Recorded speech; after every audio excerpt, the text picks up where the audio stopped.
여러분 안녕하세요. 정희철 목사입니다. 오늘 또 하나 우리 신약 성도는 율법을 잘 지킨다라는 주제로 제목으로 한 번 더 우리 공부하도록 하겠습니다. 제가 뭐 율법주의는 안 된다, 그리스도인 능동순종, 그리스도가 율법을 지켜서 의를 얻었다, 이런 거 다 잘못된 것이다 이러니까, 아니 정희철 목사는 율법도 무시하고 율법도 뭐 안 지켜도 된다고 그러는 것 같은데 이제 그런 오해가 있는 것 같아요. 늘 한번 여기에 대해서 조금 더 자세하게 공부를 하고 싶은 그런 마음이 있었습니다. 근데 최근에 또 뭐 지난주에 제가 신약 성도와 11조라는 주제를 또 설교하다가 주제 설교였죠. 아니 11조는 구약의 율법이었는데 십자가로 율법이 폐지되었다 그러면서 왜 신약에 와서 율법을 또 지켜라 그러냐, 11조 율법을 또 지켜라 그러냐, 이제 또 이렇게 반발하면서 11조를 거부하는 사람이 있다고 제가 말을 했어요. 그런데 제가 그러면 구약의 율법과 신약의 십자가로 구원받은 성도의 관계는 어떤 것인가 하는 것에 대해서 좀 더 설명을 해야 되겠다 하는 생각이 들었습니다. 그래서 오늘 이 공부를 또 합니다. 자, 오늘 공부를 우리가 잘하면 이 뜻을 알게 됩니다. 내가 율법이나 선지자를 폐하러 온 것이 온 줄로 생각하지 말라. 폐하러 온 것이 아니요 완전하게 하려 함이라. 예수님께서 내가 율법이나 선지자를 폐하러 온 줄로 생각하지 말라. 폐하러 온 것이 아니요 완전하게 하려 함이라. 완전하게. 그러니까 또 이것을 가지고 그리스도의 능동순종, 예수님이 율법을 지켜서 우리를 의인으로 만들었다. 우리가 못 지키는 율법을 그리스도께서 대신 다 완전하게 지켜서 의인의 자격을 얻으시어 우리에게 전가하심으로 우리 믿는 자들이 의로워진다. 그리고 예수님이 십자가에서 이렇게 달려 흘리신 피로는 우리 죄 용서를 받는다. 그래서 그리스도의 율법 준수와 완전한 율법 준수와 그리고 십자가의 희생으로 우리가 이 천국 영생에 들어갈 수 있는 자격을 가진다. 이거 주장하는 사람들 거봐, 율법이나 선지자를 폐하러 온 줄로 생각하지 말라. 폐하러 온 것이 아니요 내가 완전하게 하려 함이라. 이렇게 말하지 않았느냐. 이제 그렇죠. 자, 오늘 저랑 같이 공부를 잘하면 이 말이 무슨 뜻인지 아시게 됩니다. 다시 말하면 이 말이 무슨 뜻인지 설명할 수 있게 된다면 오늘 저와 이 공부를 하시는 분들은 100점 맞는 것입니다. 공부를 해보도록 합시다. 자, 먼저 구약의 율법의 목적이 뭐였냐? 구약의 율법의 목적. 일반적으로 많은 설교자들과 많은 교수들이 구약의 율법의 목적에 대해서 뭐라고 가르치고 있냐면 구원의 자격을 확보하는 하나님의 수단이었다. 즉 구원받기 원하면 하나님 앞에 공덕을 쌓아야 되는데 그 공덕이 뭐냐? 율법을 잘 지키는 것이었다. 이렇게 말을 해요. 정말 근거 없는, 성경적으로는 근거 없는 말입니다. 그런데 장로교회에서 아주 중시하는 웨스트민스터 신앙 고백에 의하면 근거가 있어요. 왜냐하면 거기에 이렇게 나왔거든요. 행위 언약, 사람과 맺으신 첫 언약은 행위 언약이었는데 거기서 완전한 순종을 조건으로 아담과 그 안에서 그의 후손들에게 생명이 약속되었다.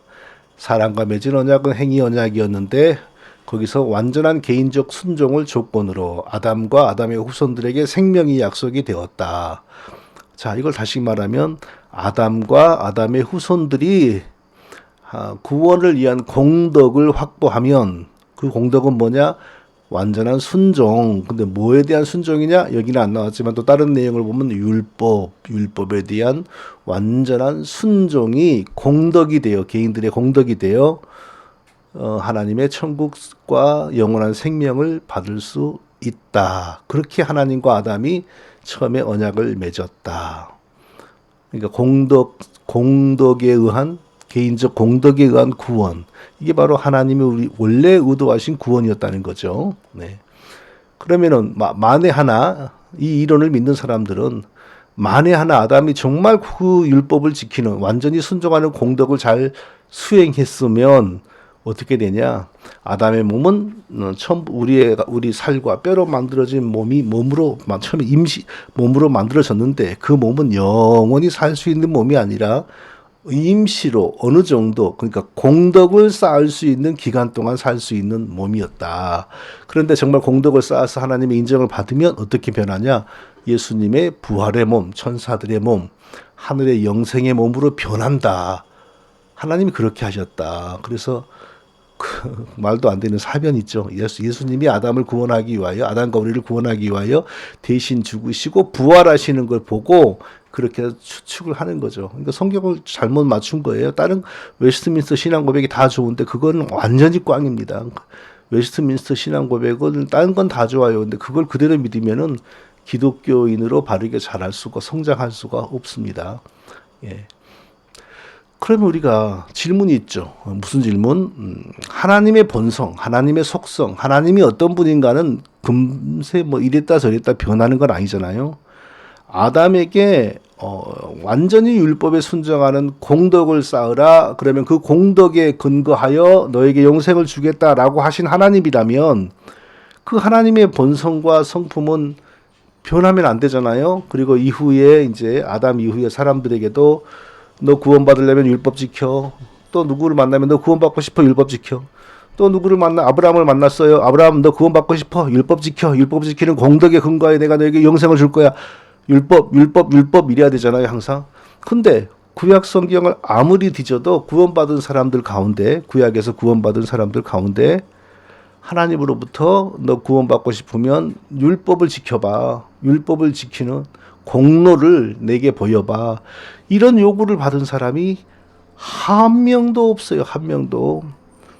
그러니까 하나님은 그런 분이 아니니까 행위의 공로를 보시고 구원을 주시는 분이 아니므로 아담에게도 행위의 공로를 만들라. 완전히 율법에 순종한 행위의 공덕과 공로를 만들라. 그러면 내가 너에게 영원한 하늘의 생명, 내 몸을 천사의 몸처럼 그리스도의 부활의 몸처럼 변화시켜 하늘의 영생을 누리게 할 거야. 그렇게 했다라고 하는 신학 이론 자체가 틀려먹은 거죠. 다 훌륭한데 웨스트민스터 신앙 고백에 들어있는 내용은 그거 하나는 아주 가짜 복음, 거짓 신학, 구라복음, 심한 말로는 또 뭐라 그래야 돼요. 아주 엉터리가 거기 들어와 앉아 있는 거예요. 그걸 보지 못하고 이렇게 신학교에서는 그게 다 옳다고 그냥 무비판적으로 배웠죠. 근데 제가 이렇게 설명을 하는데도 들어보고 고개를 끄덕이지 않고 저 사람이 잘못 말하고 있는 거야. 이러면 그 사람에게는 하나님의 그 깨닫게 하시는 진리의 은혜가 없는 겁니다. 자, 그러면은 구원 하나님의 백성, 구원받는 하나님의 백성이 구원받기 전에 하나도 율법을 지키는 공로를 보이거나 만들려고 하시질 않았어요. 하라고 하지 않았어요. 그러면 도대체 구약의 율법은 왜 있었는가?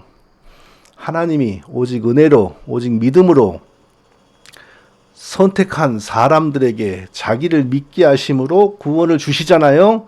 그러니까 지금 우리가 예수님 믿는 것처럼 예수님으로 오시기 전에 그 하나님, 자기 이름을 여호와라고 밝히신 구약의 여호와 하나님을 믿게 하심으로 구원이 일어났던 겁니다.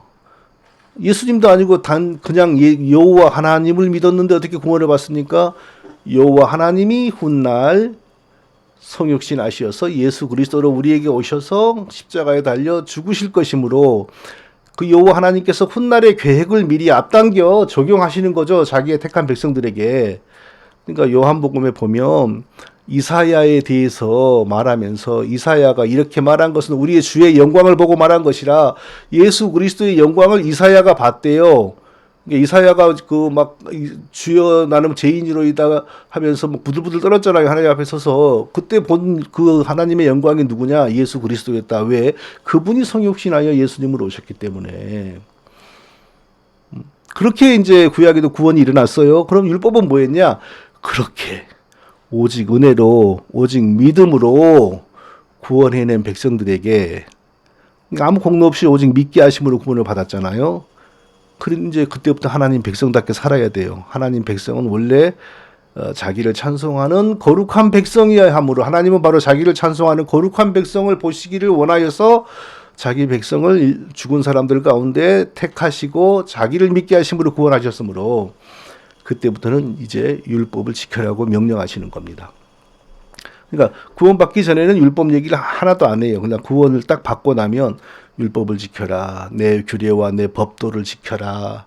내 규례와 내 법도를 지키지 않으면 내가 너를 심판할 거야. 호되게 혼낼 거야. 저주할 거야. 그리고 강력하게 율법 준수를 요구해요. 왜? 하나님 백성은 거룩해야 되니까. 하나님 백성이 좀 심한 말로 양아치들 같으면 되겠습니까? 하나님이 뭐가 되는 거예요? 양아치들이 아버지가 되어버리잖아요. 그러니까 양아치들을 자기 백성으로 택하여서 오직 믿게 하심으로 구원을 주시는 우리 하나님의 은혜를 우리가 찬송해야 돼요. 그런데 구원이 일어나면 그때부터는 거룩하게 살라는 하나님의 요구가 강력하게 들어옵니다. 그게 뭐냐? 구약의 백성들에게 율법을 지켜. 율법은 뭐죠? 이건 제약된 거야 하지 마. 이건 더러운 거야 하지 마. 그거잖아요. 자, 너희는 내 규례를 행하면 내 법도를 지켜 행하라. 그리하면 너희가 그 땅에 안전하게 거주할 것이라. 이스라엘 백성들이 가나안 원주민들이 쫓겨난 땅에 이제 살기를 시작했죠. 그러면서 또 율법을 줘요. 근데 뭐 어떤 데 보면은 하나님께서 막 율법을 지켜라. 그리하면 살리라. 그 살리라 그 말을 영생하리라. 이 뜻으로 해석을 하고 그 율법을 지키면 영생을 한다고 했잖아 라고 막 우기는 사람들이 있어요. 그런데 자 레위기에 똑같은 그 조금 뒤에 보면 내 규례를 행하면 내 법도를 지켜 행하라. 그리하면 너희가 그 땅에 안전하게 거주할 것이라. 그러니까 율법을 지켜라. 그리하면 살리라. 이 말은 심판받지 않고 저주받지 않고 이전 가나안 원주민들처럼 멸망당하지 않을 것이다. 이 뜻입니다. 그 땅에서 안전하고 평화롭게 내가 살게 하겠다. 또 조금 지나면 신명기에서 이제 앞에 율법을 지키지 아니하면 막 그러다가 뭐라고 말씀하냐면 여호와께서 너를 이 땅 이 끝에서 저 끝까지 만민 중에 흩으시리니 내가 그곳에서 너와 내 열조에 알지 못하던 목석 우상을 섬길 것이라. 그러니까 율법을 지키지 않아요. 거룩하게 살지 않습니다. 우상 숭배합니다. 나쁜 짓 하고 삽니다. 하나님 백성답게 살지 않습니다. 그러면 하나님 어떻게 하신다고요? 흩어버린다. 온 세계에 흩어서 우상 숭배하며 살도록 내가 만들 것이다. 이렇게 경고했습니다. 그러니까 이스라엘 백성들은 아무 공로 없이 하나님의 자녀로 먼저 택하심을 받았으나 하나님의 자녀로 먼저 택하심을 받고 난 다음에는 철저하게 율법 준수를 요구받았습니다. 왜? 하나님 백성은 거룩해야 되니까. 거룩하지 못하면 어떻게 됩니까? 하나님 백성이 거룩하지 못하면 하나님 망신이고 하나님의 창피죠. 그래서 하나님 어떻게 하셨습니까? 여기 이스라엘 백성들이 이 지중해 여기에 연안에 살았는데 먼저 북쪽 이스라엘을 멸망시켜버리고 아수르, 지금으로 말하면 시리아 땅에 있었던 고대 국가죠. 여기로 다 끌고 가버려요. 여기 끌고 가서 노예살이 시키고 여기서 여기까지 끌려가는 길이 얼마나 힘들었을까요? 또 남쪽 유대 백성들은 좀 100년쯤 후에 또 바벨론에 의해서 멸망당하여 바벨론으로 다 끌려가서 노예살이합니다. 우리나라 옛날 고대 국가 고구려가 당나라에게 멸망되고 나서 요즘 많이 재밌는 게 밝혀지더만요. 우리는 고구려의 평양이 지금 북한의 평양인 줄 알고 있잖아요. 근데 사실은 저기 그 만주에 평양이 또 있었고 지금 우리가 알고 있는 압록강은 그때 당시에 압록강이 아니고 저기 만주에 저기 뭐 요동인가 요성가 그 위에 압록수라고 하는 게 또 있었더만요. 거기에 그러니까 고구려가 그쪽으로 굉장히 넓은 영토를 가지고 있는 나라였더라고요. 요즘 연구 결과를 보니까 그 당나라에서 멸망당하고 고구려 유민들이 다 끌려갔잖아요. 끌려가서 지금 저기 베트남 위에 보면 묘족이라고 있는데 거기 우리 민족의 특성을 가지고 있고 언어도 유사하고 심지어는 고구려 지금 뭐 역사 시간이 아닌데 왜 하여튼요. 예, 우리나라 그 고구려 백성들이 끌려간 것처럼 이스라엘 백성들도 비참하게 이렇게 끌려가서 노예살이를 하고 살았죠. 자, 그러면 질문이 있습니다. 무슨 질문? 이스라엘이 멸망해버리고 하나님이 지금 원래 창조를 하시고 사람을 만드신 원래의 목적은 뭐냐? 자기를 찬송하는 거룩한 백성을 가지시기를 위하여 사람을 만드셨잖아요. 그리고 이제 그 목적을 이룰 수 있는 먼저 그 통로로, 그러니까 그리스도를 역사 속으로 모시고 오기 위한 통로로서 이스라엘 백성들이 선택이 됐단 말이에요. 그런데 이스라엘 백성들이 이렇게 지금 쫄딱 망했어요. 하나님의 심판과 저주를 받아서. 그리고 다 지금 이방으로 끌려가 버렸어요. 이렇게. 자, 그러면은 이제 하나님이 자기를 찬송하는 백성을 가지시려는 그 창조의 목적은 이제 끝나는 건가요? 자, 이 자기 하나님 백성이 쫄딱 망해버렸으니까 끝나는 거네요. 바로 그렇게 끝났을 때 하나님께서 에스겔 선지자와 예레미야 선지자를 통하여 놀라운 계획을 계시하셨습니다. 에스겔 11장 19절, 내가 그들에게 한 마음을 주고 그 속에 새 영을 주며 그 몸에서 돌 같은 마음을 제거하고 살처럼 부드러운 마음을 주어 내 율례를 따르며 내 규례를 지켜 행하게 하리니 그들은 내 백성이 되고 나는 그들의 하나님이 되리라. 자, 에스겔 선지자, 이스라엘 백성들이 포로 생활을 시작할 무렵부터 하나님의 계시의 말씀을 증거한 선지자죠. 그러니까 이 사람이 보기에 이스라엘이 끝나버렸어요. 하나님 백성 만드는 일이 끝나버렸습니다. 자초되어 버렸어요. 그때 하나님께서 내가 그들에게 한 마음을 주고 그 속에 새 영을 주며 그 몸에서 돌 같은 마음을 제거하고 살처럼 부드러운 마음을 주어 내 율례를 따르며 내 규례를 지켜 행하게 하리니 나는 그들은 내 백성이 되고 나는 그들의 하나님이 되리라. 에스겔 11장 19절 20절. 이게 무슨 말이냐 하면요, 무슨 뜻이냐 하면요, 이스라엘 백성들이 은혜로 구원을 받고 그리고 하나님 백성답게 거룩하게 살도록 율법을 지키라고 하셨는데 워낙에 죄성이 강하게 태어난 종족들이라, 그러니까 아담의 후손들로 태어난 하나님께 반역하고 배역한 아담의 후손들로 죄에 지배되는 반역의 그 기운에 지배되는 인격자들, 더러운 인격자들로 다 태어났지 않습니까? 하나님 백성들답게 살라고 율법을 주어도 전혀 지키지를 못해. 왜? 너무 죄성이 강하니까. 그래서 이제 다 그렇게 그냥 초죽음이 되도록 하나님이 혼을 내시고 끌려가서 노예살이 시켜버리는 겁니다. 그런데 그때 이 놀라운 말씀을 주시는 거예요. 뭐냐? 내가 그들에게 한 마음을 주고, 그러니까 어떤 새로운 인격을 심어주겠다. 새 영을 주며 성령을 주며, 그러니까 성령을 통하여 한 마음, 한 새로운 거룩한 인격을 만들어 주겠다. 누구에게? 자기 백성들에게. 왜? 그 몸에서 돌 같은 마음을 제거하고, 그러니까 죄의 딱딱하게 죄의 갑옷으로 무장된 그 죄성을 제거하고 살처럼 부드러운 마음을 주어, 그러니까 애기들의 살처럼 부드러운 마음, 뭐에 대해서 부드럽다는 거죠? 하나님께 순종하고 하나님을 기쁘시게 하고. 자, 그러니까 죄의 갑옷처럼 딱딱해진 이스라엘 백성들의 마음을 성령으로 고친다, 이 뜻이죠.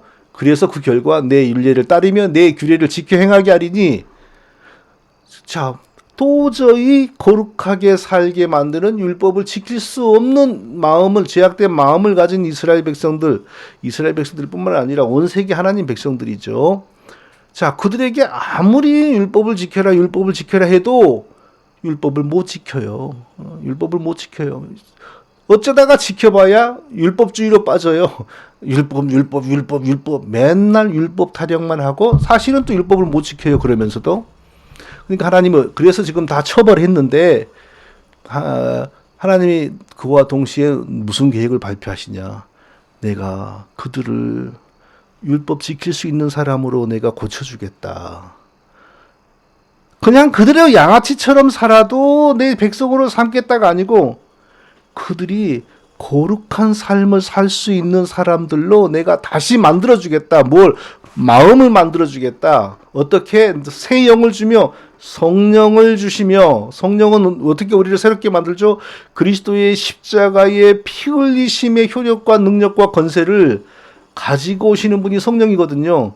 성령은 원래 그리스도의 인성, 몸과 마음 속에 거하시며 세상에 오셨다가 그리스도가 십자가로 우리의 죄 문제를 해결하자 이제 그리스도의 몸을 마치 향유 옥합을 깨트리고 향유가 흘러나오는 것처럼 그리스도의 몸에서 우리 믿는 사람들을 향하여 이렇게 성령이 나오셨다. 뭐라고 그래야 됩니까? 예, 우리 믿는 자들에게 다 오시게 되었다.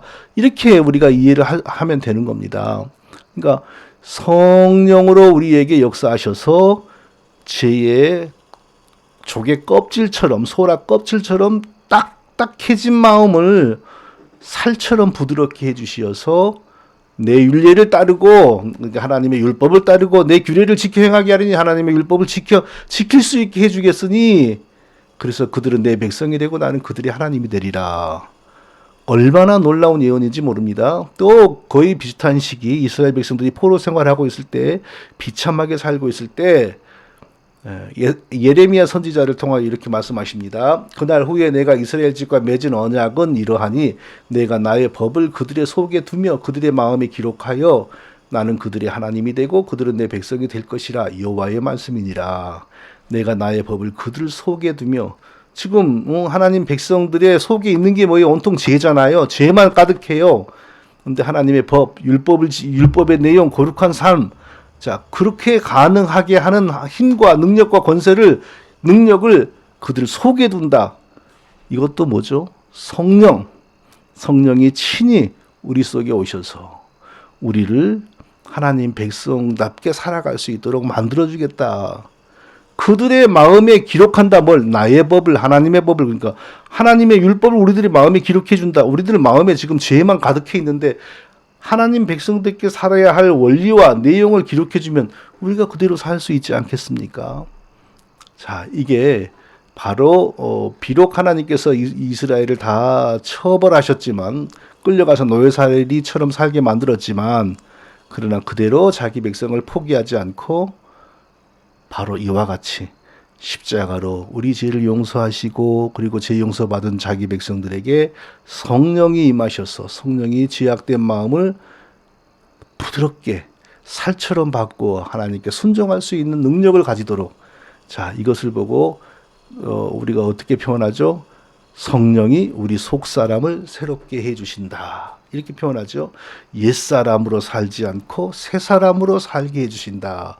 이겁니다. 자, 이렇게 해서 은혜로 구원받은 백성이 율법을 못 지켰으나 그러나 은혜로 구원받고 율법도 지키게 율법의 내용도 다 실천할 수 있는 사람으로 하나님이 고쳐주신다. 이게 바로 성경의 원리입니다. 자, 예수님께서도 이제 자신이 십자가로 피 흘려서 죄 용서 받는 백성들을 생산하고 자기 사역을 마치고 하늘로 가시면 성령이 오시는데 성령이 어떤 일을 하신다고 말씀하셨습니까? 근데 그가 너희에게 모든 것을 가르치시고 내가 너희에게 말한 모든 것을 생각나게 하시리라. 그러니까 성령이 오시면 그리스도를 믿어 죄 용서 받은 사람들을 하나님 백성으로 바르게 살도록 가르치시고 말씀을 알도록 해주신다. 보혜사 그가 나를 증거하실 것이요. 성령 그 예수 그리스도를 증거해 주시고 예.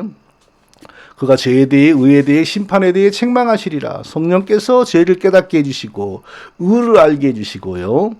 또 그가 너희를 모든 진리 가운데로 인도하시리니 성령께서 하나님 백성들을 진리의 말씀을 따라 살게 해주시고 자 그러니까 도저히 이스라엘 백성들이 옛날 구약의 백성들이 자기 마음으로 자기 능력으로 할 수 없는 거룩한 삶을 하나님 백성다운 삶을 성령이 은혜로 이제 신약 시대는 해주신다는 거예요. 자 구체적으로 그러면 성령이 어떻게 우리를 거룩한 백성으로 만들어 주시느냐? 육신을 쫓지 않고 그 영을 쫓아 행하는 우리에게 율법의 요구가 이루어지게 하심이라. 그러니까 성령을 쫓아서 그러니까 성령의 인도하심을 구하고 성령의 충만한 지배 가운데 살면은 율법의 요구가 뭐예요? 결국은 거룩하게 살아라, 죄짓지 말아라, 하나님의 뜻대로 살아라 이거 아닙니까? 그 요구를 이루어지게 하신다. 그러니까 성령 충만하면은 신약의 백성들은 구약의 율법을 종이에 쓰고 수첩에 써서 첫째 계명은 이거지, 이거 하지 말라 그랬지. 둘째 계명은 이거고 이거 하지 말라 그랬지. 셋째 계명은 이거 하지 말라 그랬지. 이렇게 문자를 공부하여 문자를 이해하고 실천함으로 우리가 거룩하게 사는 것이 아니고 성령이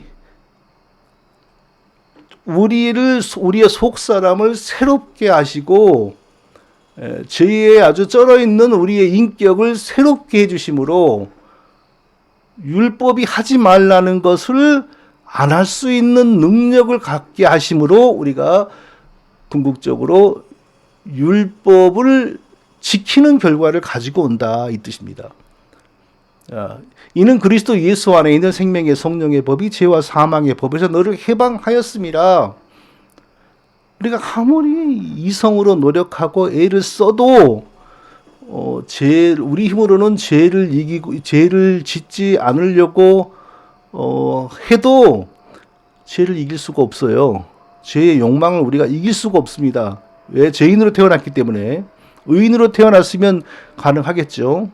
근데 죄인으로 태어났기 때문에 우리 힘으로는 절대 그 죄의 욕망을 이길 수가 없어요. 그런데 그리스도의 십자가의 피를 우리에게 발라주시는 성령이 우리 속에서 역사하시고 우리를 인도하시면 죄의 욕망을 성령의 능력으로 우리가 이길 수 있는 길이 열린다 이거예요.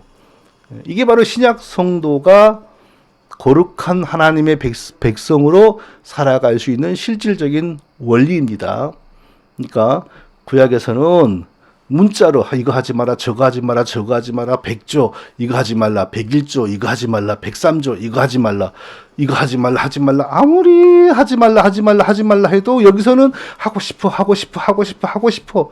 그러기 때문에 겉으로도 지키기 어렵고 속으로도 지키기 어려운, 속으로는 더 지키기 어려운 거죠. 그런데 신약의 백성들은 우리의 죄값을 다 지불하시고 십자가에서 피 흘리시고 죽으신 예수님의 죽음의 능력과 권세와 효력을 우리에게 적용시켜 주십니다. 그러므로 성령이 임하면 그냥 물론 자동으로 성령이 임하면 그 순간 내가 빨딱 뒤집어져 가지고 새 사람이 돼버리고 천사처럼 변한다는 거 아니에요? 우리가 성령을 의지하고 성령의 도우심을 구하는 가운데 우리가 선한 인격적인 싸움으로 그렇게 된다는 거지. 성령이 임하니까 그냥 빨딱 해갖고 갑자기 천사처럼 돼갖고 그거 하기 싫어, 이거 하기 싫어 이렇게 된다는 거 아닙니다. 그러니까 성령의 인격적인 지배를 받으며 우리도 내 죄에 대하여 슬퍼하면서 성령의 도움을 구하고 그리스도의 피의 능력을 구함으로 우리도 얼마든지 거룩하게 살아갈 수 있는 길이 이제 신약 백성들에게 열린다 이 뜻입니다. 자, 그러면 구약과 신앙의 차이, 신앙의 차이. 이제 여기서부터 정리가 돼야 돼요. 정리가 되면 오늘 공부가 잘 되는 겁니다. 구약에는 율법 지켜 구원받고 또 율법 지켜 하나님 백성답게 살았다. 이거 50점이라 그랬는데. 이게 절반 맞고 절반은 틀려요. 뭐가 틀립니까? 구약에는 율법 지켜 구원받고 여기가 틀린 거죠. 구약에는 어떻게 구원받습니까? 장차 성육신하여 십자가에 달려 우리 대신 죽으실 하나님 앞으로 부르심 받고 또 하나님을 믿게 하심으로 구원을 받는 거죠. 그러니까 구약이나 신약이나 믿음으로 구원받는 건 똑같아요. 그러니까 그렇게 믿음으로 구원받고 그 다음부터는 율법 지켜 하나님 백성답게 살았다. 그러니까 이 구약에는 율법 지켜 구원받고 이 부분을 구약에는 여호와 하나님을 믿음으로 구원받고 그 다음에 율법 지켜서 하나님 백성답게 살았다. 그러면 100점인데 앞에 율법 지켜 구원받고 그랬으니까 50점밖에 안 되는 겁니다. 자, 신약에는 믿음으로 구원받고 이후 율법 지켜서 성화를 이루어간다. 율법 지켜서 성화를 이루어간다. 이 말은 율법 지켜서 거룩한 하나님의 백성으로 살아간다 이 뜻이죠. 이것도 50점이에요. 왜? 신약에는 믿음으로 구원받고 이건 맞아요. 근데 이후에 율법 지켜서 성화를 이루어간다? 만일 율법 지켜서 성화를 이루어간다는 게 맞는 말이며 자, 그러면 갈라디아에 들어온 이단들 예수 믿고 율법 지켜라 라고 하는 이단들을 향하여 사도 바울이 나는 너희에게 그런 복음을 전한 적 없다. 내가 전하지 않은 복음을 전한 자는 하늘의 천사라도 저주받을 것이다 라고 했어요. 그러니까 율법 믿음으로 구원받고 율법 지켜서 성화 받는다 그러면 사도 바울로부터 하늘의 천사라도 저주받을 거야. 너도 저주받아. 이렇게 정죄받는 거예요. 그럼 이거 어떻게 바꿔야지 100점이 될까요? 믿음으로 구원받고 은혜와 성령의 역사로 성화를 이루어 간다. 이래야 됩니다. 신약 백성은 믿음으로 구원받고 성령의 능력과 권능을 의지하여 성령의 도우심을 받아 거룩한 삶을 이루어간다. 이래야지 100점이 됩니다. 세 번째 문장, 어느 시대에나 은혜와 믿음으로 구원을 받고 그리고 신약 성도는 성령의 사역으로 하나님 백성의 거룩한 삶, 성화를 이루어간다. 100점. 영원한 진리. 자, 이것이 이해가 되면 오늘 공부가 굉장히 잘 된 겁니다. 박수 쳐드립니다. 자, 그러면 오늘 이제 알겠습니까? 예수님께서 내가 율법이나, 자, 물 좀 마실게요. 오늘 특별히 짠 거 먹지 않았는데, 당도 없는데, 왜 물이 자꾸 마시지?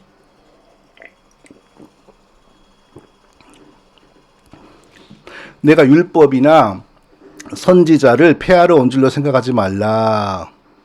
폐하러 온 것이 아니요 완전하게 하려 함이라. 예수님이 이 말을 어떻게 해야 되겠습니까?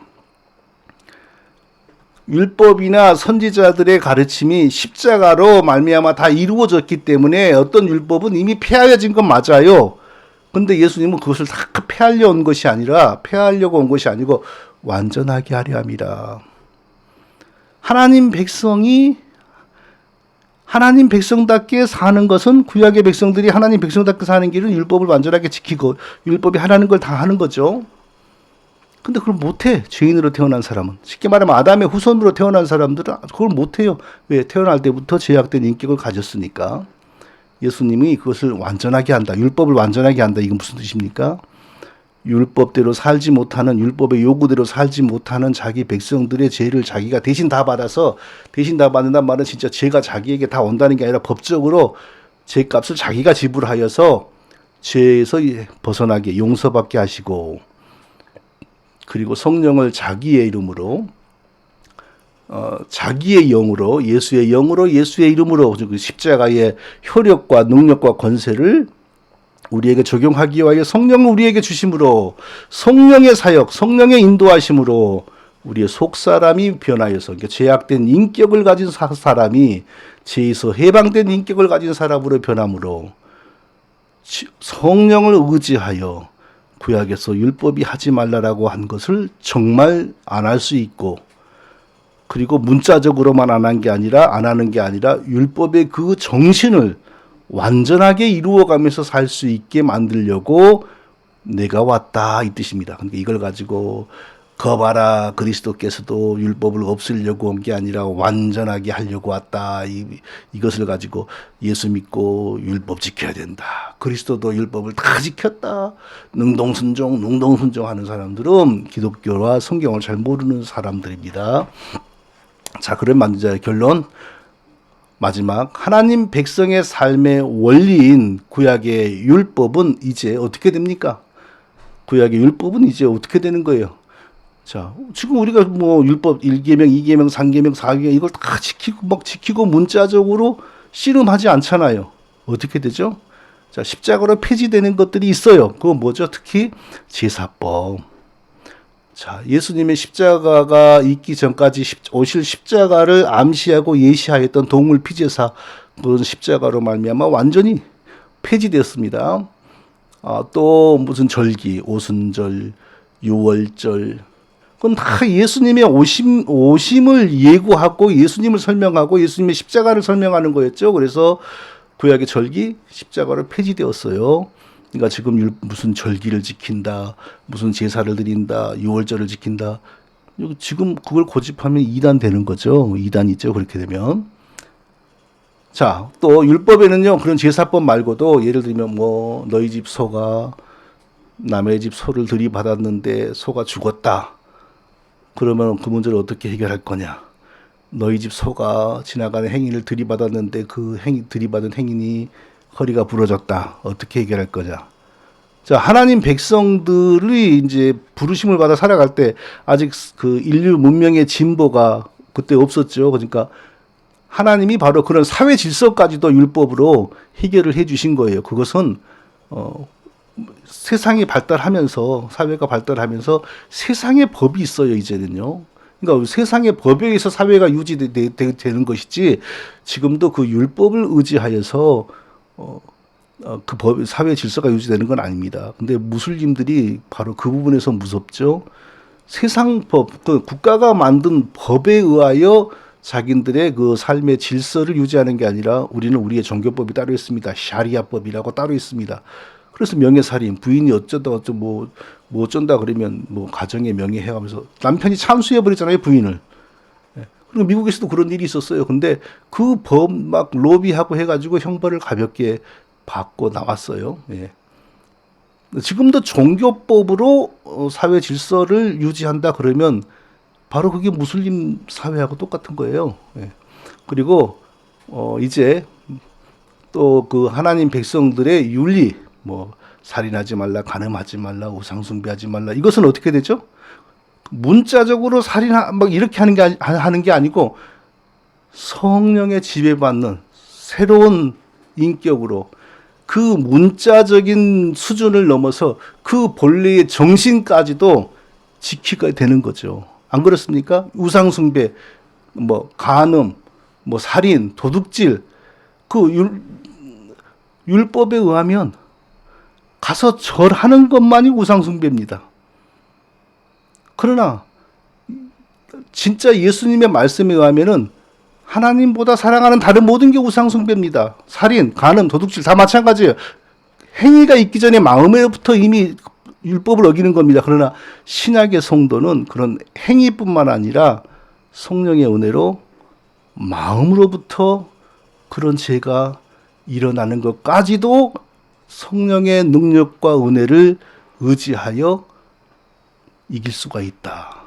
그러니까 율법의 모양만 지켜지는 게 아니라 더 율법의 정신과 내용이 더 잘 지켜지는 거죠. 그러니까 자 이제 그러면 자 지난주에 제가 설교에 11조 얘기 11조 그 율법이 규정된 거 예수님이 십자가로 죽으심으로 율법 폐지되지 않았습니까?